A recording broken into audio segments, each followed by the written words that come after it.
Welcome to Apostolic Life in the 21st Century, a podcast dedicated to helping modern-day believers live out the teachings of the first century church.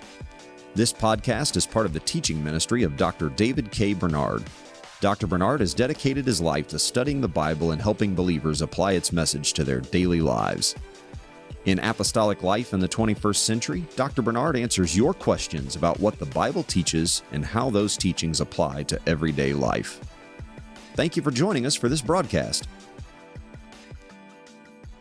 In the popular imagination, we have this idea of heaven as this faraway place in the clouds where St. Peter meets you at a golden gate and everybody's dressed in a white robe and we're all sitting around on clouds strumming harps for eternity while the angels look on. And I think that I speak for a lot of people when they say, frankly, that vision of heaven seems kind of boring.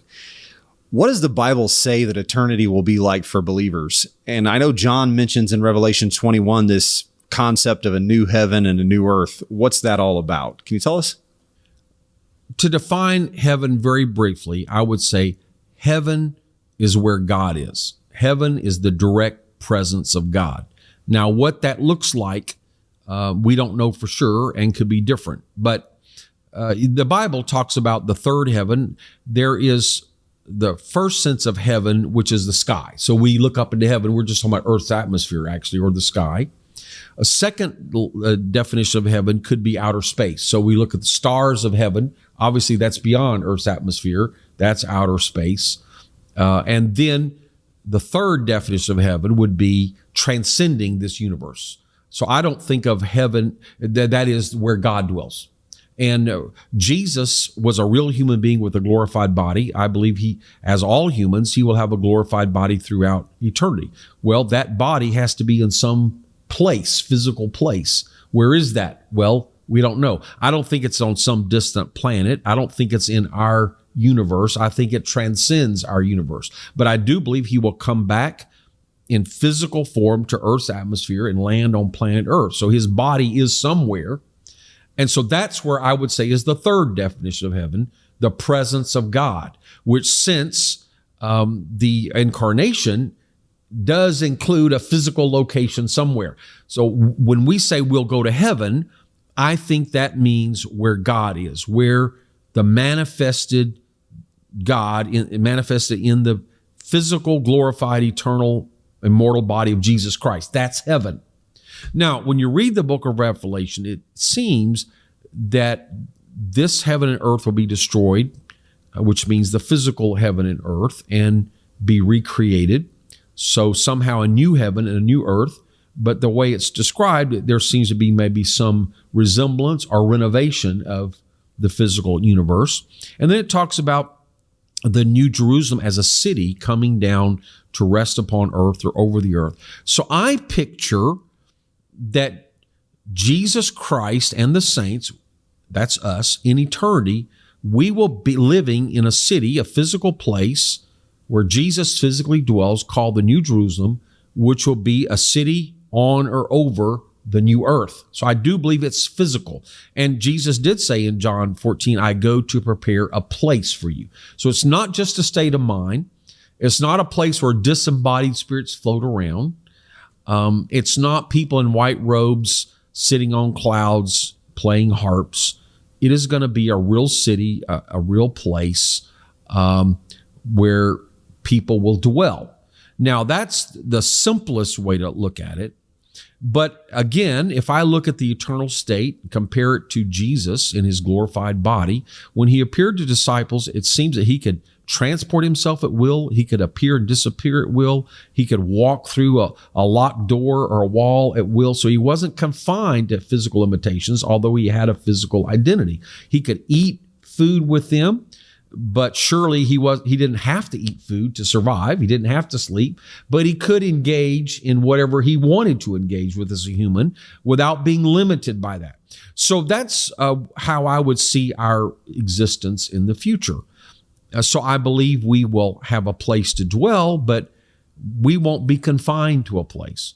So then now it becomes a matter of speculation because there's more that we don't know than we do know. But if you just look at our physical universe, it has trillions of stars and therefore trillions of planets. It goes far beyond our comprehension, billions of light years. Now, throughout human history, we've only been able to see, even in a dark sky, which sadly we don't have much anymore, but throughout history, people have been able to look up in the sky and see a few hundred or a few thousand stars at most. There's no way they could have comprehended the immensity of our universe. Astronomers are even now trying to plumb the depths, and there's more that we don't know than what we do know even now physically. But that leads me to wonder, if God created all this, did he create this just for a few astronomers to be able to write papers about? Or is there some purpose that's far grander than what we could imagine?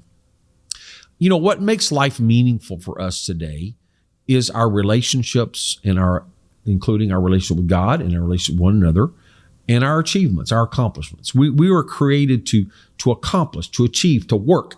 Work is not a result of sin. Before sin, God created Adam and Eve, put them in the garden, told them to tend the garden, to keep it. So achievement, accomplishment, work is part of what it is to be human before there was sin. So I have to think that in eternity, it would sound boring just to sit around. And I know it's going to be glorious to worship God, but even there, does that mean we'll just be in an eternal choir practice? That somehow, although I love being in the presence of God, somehow that doesn't capture my imagination fully, because I think worship, it goes far beyond just singing a song. So I think our accomplishment, now again, I can only speculate, but does God have other plans for other planets and other peoples or other identities?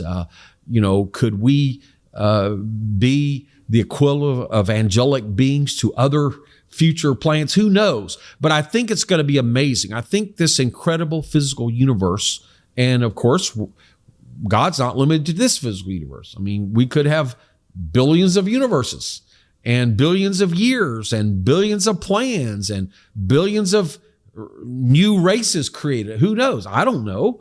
Or maybe God doesn't have a plan to do anymore, but there'll be the angels, there'll be us. And so I do think that our future will be unimaginable achievement, accomplishment, discovery, delight, interaction, communion, fellowship with God, with one another, with the people of the ages, with the angels. It's mind-boggling. Maybe a little illustration will help. When there's a description of the New Jerusalem, it says the streets are of gold, transparent as glass. Well, gold would be considered the most precious element in normal human experience and human history. I mean, you could talk about rare metals, but for all practical purposes, throughout history, gold would be the most precious, prized treasure for a lot of reasons. It's inert, so it's not affected by things. It's beautiful, it's rare, and therefore costly and valuable. It's malleable. It can be worked into all kinds of fantastic ornaments. It can be stretched into extremely thin wire. And so it's got amazing versatility and ability. So it's been treasured. Now, gold transparent as glass, well, that's more pure than any earthly gold. So by saying that, you're almost getting into the realm of symbolic of saying the streets of the New Jerusalem are going to be gold, but it's better gold than what you have. Now, think about this. When we talk about the streets, if I tell you, hey, describe, if you've been to New York City recently, describe New York City, or tell me what it's like to be in Singapore. You don't usually say, well, the streets are this and this and this. You don't care about the streets. That's the least. That's just a means to get where you're going. If you're living on the streets, that's a low life. If you're sleeping in the streets, that's a low life. Streets are made of common ingredients. So what are you going to find in the streets? Dirt, gravel, concrete, asphalt. You're going to find common things, cheap things, lowly things, dirty things, things you don't even consider to be valuable enough to mention. Okay, that's what streets mean to us. So when I say in heaven, the streets are of gold, better gold than you can imagine, purer gold than is found in your physical universe, well, why do I care? That's the least. But then I see the symbolism. Well, the least part of heaven is better than anything you have here. So what's the good part of heaven? I have no idea. I can't even begin to understand. I don't have human vocabulary. So to me, the relevance of it, in heavens, the streets are gold, is not, wow, I can drive on gold. I think the profound significance is in heaven, the least valuable, least mentionable, things you don't care about exceed the best you can imagine here. So that means the good part of heaven, the presence of God, the fellowship of God's people, the achievement and accomplishments, God's plans are so far beyond comprehension, we just can't describe it. But you definitely want to be there, and you definitely don't want to miss it. So to me, in heaven, the streets are of gold says heaven so far exceeds our comprehension. It's so magnificent, so amazing that it's something that we should certainly value and aspire to and look forward to, that whatever happens down here, it'll be worth it to go to heaven. And of course, ultimately being directly in the presence of God with God's people and with the loved ones and with God's fulfilling his plan for the human race from the beginning of creation. That's what will make heaven, heaven.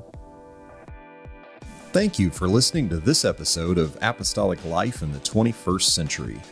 If you enjoy this podcast, please take a moment to give us a review on Apple Podcasts, Spotify, or your favorite podcast app. We also appreciate it when you share Apostolic Life in the 21st Century with a friend or family member. Finally, join us again next time as we look at how the Bible applies to everyday life.